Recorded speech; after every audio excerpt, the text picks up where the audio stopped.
오늘은 전 시간에 이어서 전 시간에 하던 게 요 공짜였어요.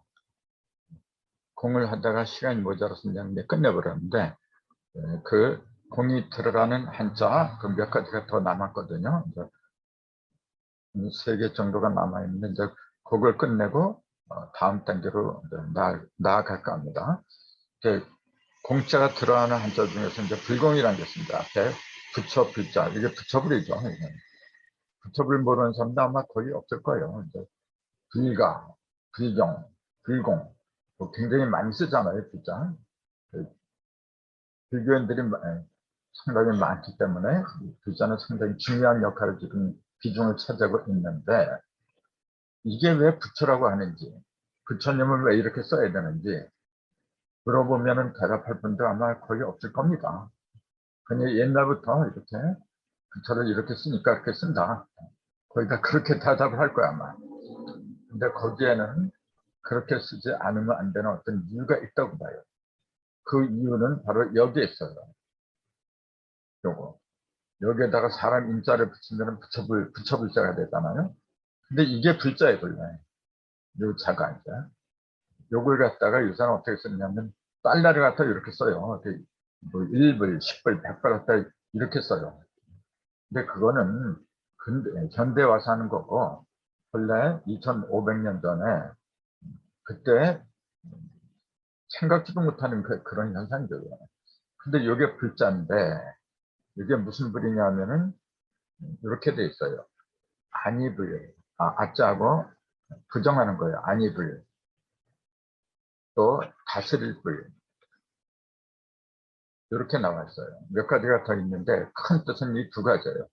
부정하는 것, 그게 아니다 하는 거고, 그러니까 안이불자 부정하는 거 뭐냐? 우리는 이렇게 쓰면 돼요. 이게 일반화된 거죠.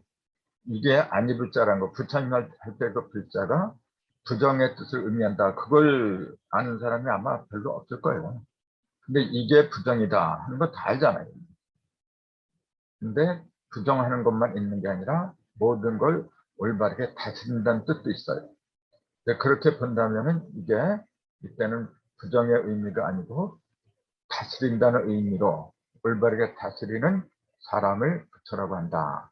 이제 그런 쪽으로 해석을 할 수가 있겠죠. 근데 사실은 이게 맞는 겁니다. 이 안이불이 이거하고 다 뜻이 통하는 거예요. 그런데 주인공은 이거예요.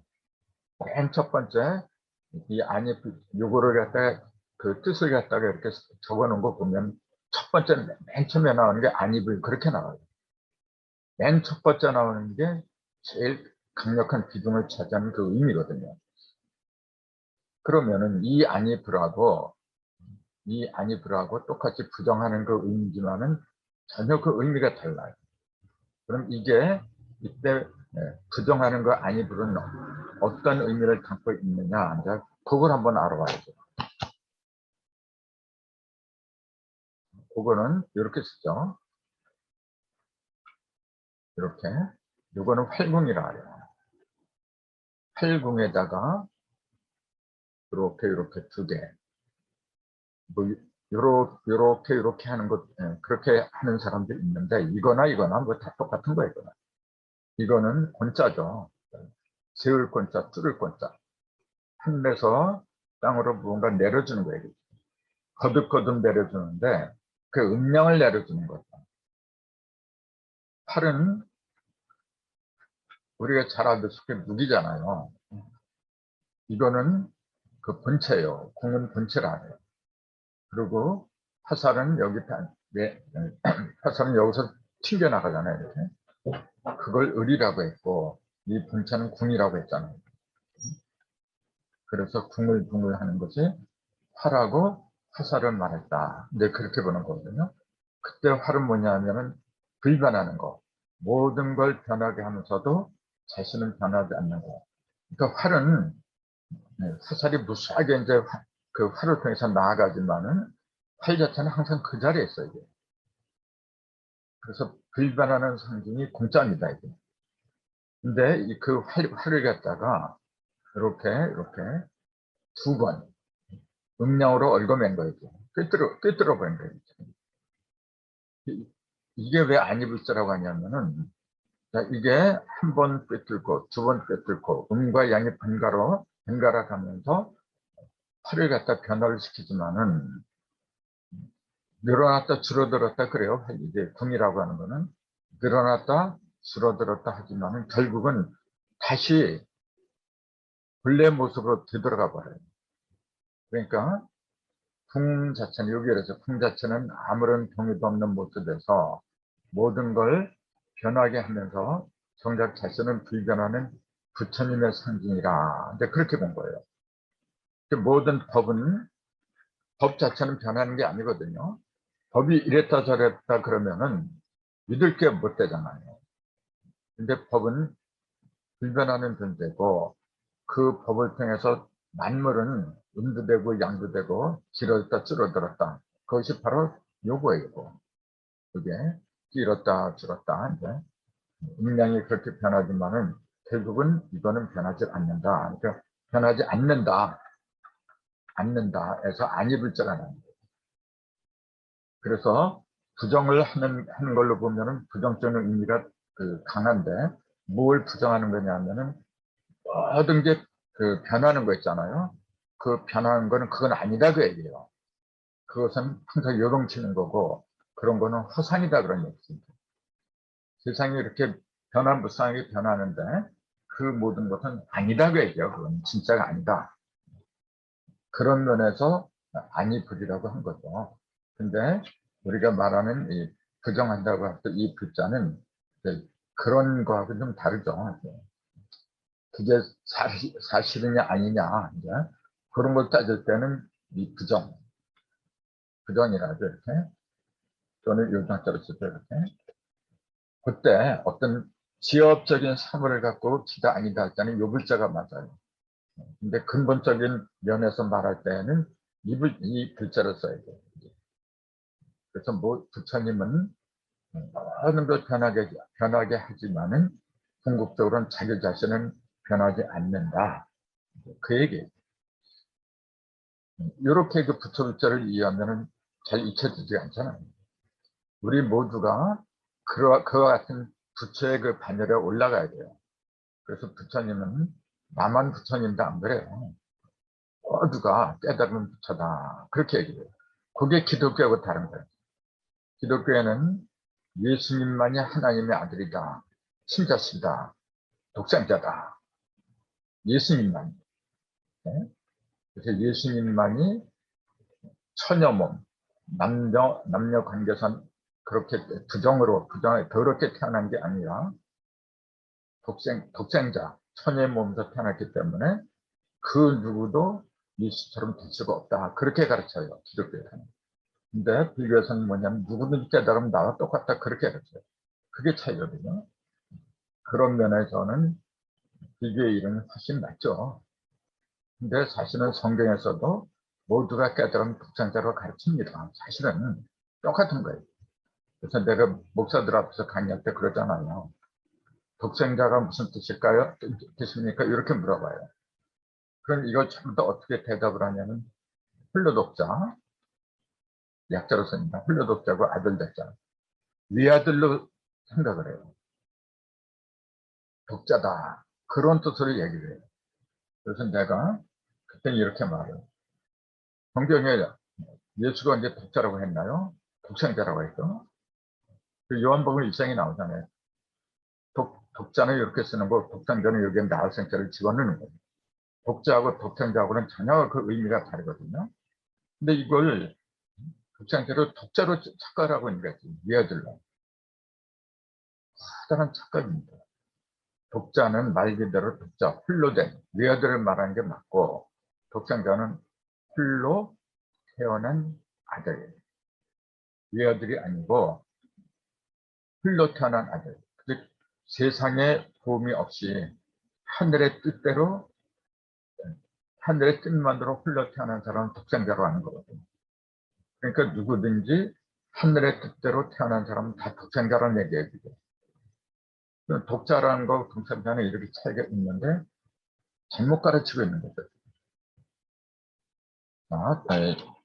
이 부처표를 통해서 부처님의 다른 의미를 한번 생각해보는 시간이 됐네요.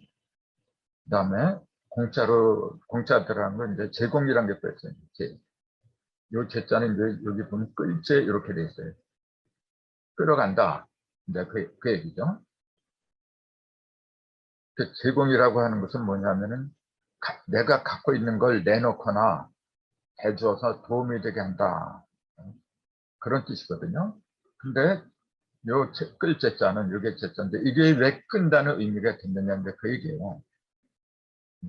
요거는 왼쪽에 요게 있고 요게 제방전 보통 그런데 손수라 그랬잖아요. 요게 들어가면 무조건 손수자예요. 그 다음에 오른쪽에 있는 거 요거 요게 오르시자죠. 내가 어떤 사실을 내가 인정한다고 할 때 시인하다 그래요. 인정하지 않는 건 부인하다 하는 거고 부인하다 할 때는 이렇게 쓰잖아요.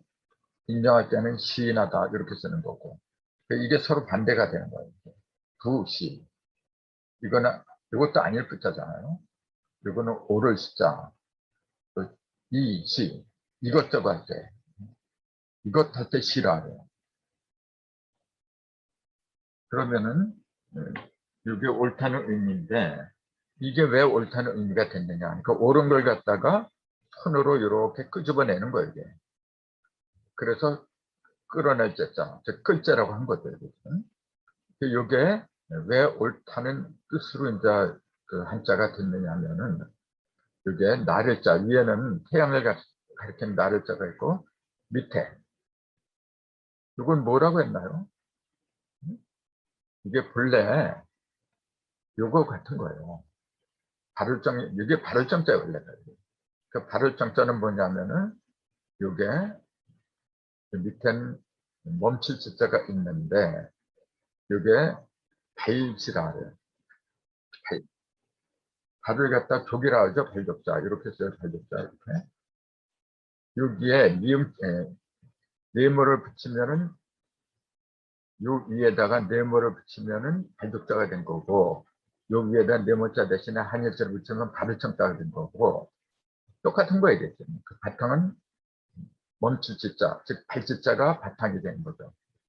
근데 한일자를 집어넣으면 발을정이고 이풀자를 집어넣으면은 발족자가 되는 거고 한일자가 위에 있다는 것은 뭐냐면 모든 것이 하나로 멈췄다 이제 그런 얘기죠. 모든 것을 하나로 멈추게 하는 게 그게 발이다. 그 하나가 되게 한다는 얘기죠. 하나가 되게 한다는 것은 근본으로 돌아가게 한다. 그 얘기잖아요. 그 뭐가 바른 거냐 하면은 본래 내가 나왔던 근본체를 되돌아가는 거. 내가 나왔던 것 자체가 그 자체부터가 뭐냐면 신기한 힘이거든요. 내가 나를 만드는 게 아니고 나도 알 수 없는 어떤 근본적인 이치나 힘에 의해서 내가 나왔거든요.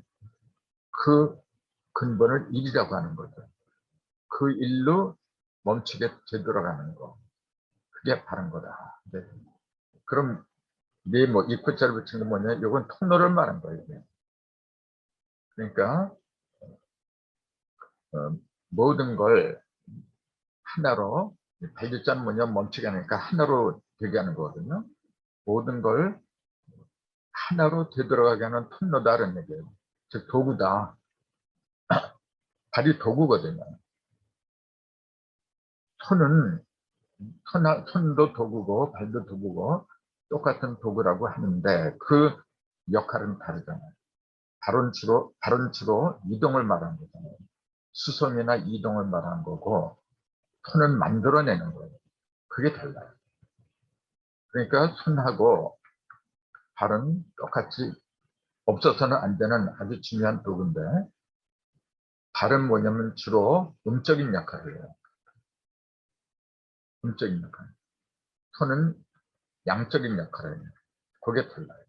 그래서 손은 위에 붙어 있고 하늘이죠. 발은 밑에 붙어 있고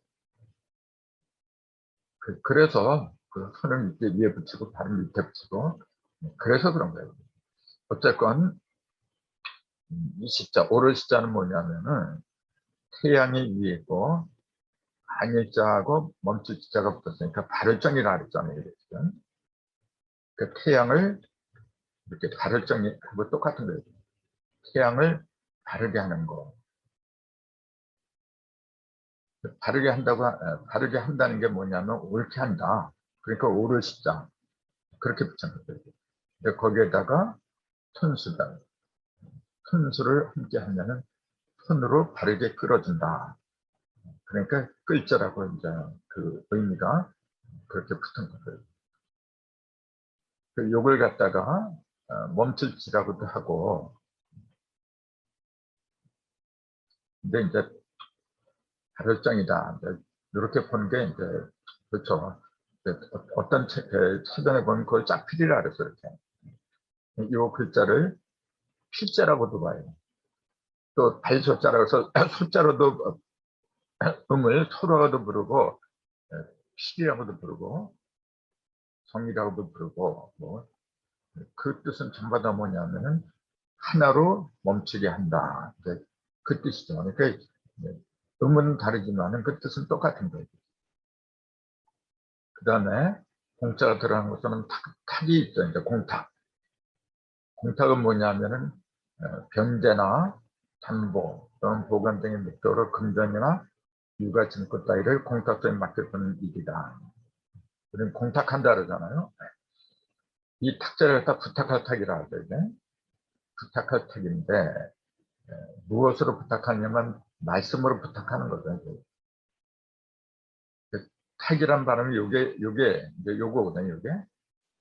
요게 탁이기 때문에 이제 전체적으로 탁이란 발음이 나왔는데 요거는 이제 맡길 탁이라 하죠. 이게 이제. 무언가를 맡겼다. 근데 이게 왜 맡긴다는 의미가 됐느냐? 근데 이 글자를 보면은 여기에 신별이 있고 일곱칠이 있다 그랬잖아요.